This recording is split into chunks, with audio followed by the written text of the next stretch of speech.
Et depuis, vous avez fait du chemin, plusieurs one-man shows. Vous êtes donc sur scène depuis le début de l'été pour votre nouveau spectacle qui s'appelle Lecture Acte 2. Ça se passe au Point Virgule à Paris. Ouais. C'est la suite de votre précédent spectacle Lecture tout court. La même mise en scène très intimiste devant une centaine de personnes seulement.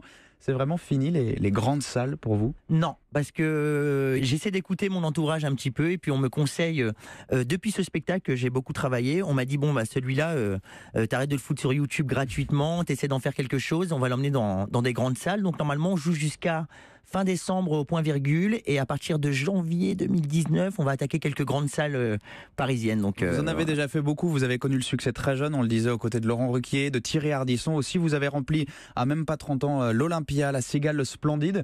Ouais. Pourquoi est-ce que vous êtes revenu à des salles, le Point Virgule, ça doit faire une centaine de places? Ça vous plaisait pas de vous produire devant autant de gens?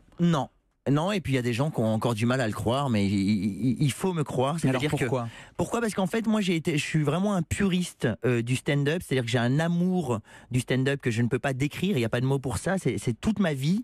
Et tout ce que j'ai découvert, la façon dont les stand-uppers travaillent aux États-Unis, les premières choses qui me sont apparues, c'était des mecs qui jouaient dans des petites salles très proches, qui avaient le courage de le faire.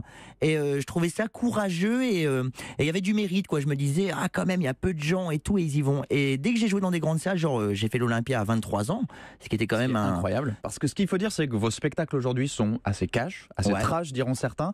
Ça vous obligeait à faire des compromis, de devoir viser un public plus généraliste? C'est ça, et en plus la petite différence aussi, pour répondre complètement à ta question, c'est qu'avant j'avais un producteur. J'étais produit, donc je devais répondre à une demande, à un public, je devais pas être trop segmentant, et j'ai voulu me libérer de tout ça pour être moi au maximum, ne pas essayer de plaire. En fait, voilà, c'est ça ma nouvelle démarche, et c'est la cohérence avec les petites salles que je choisis.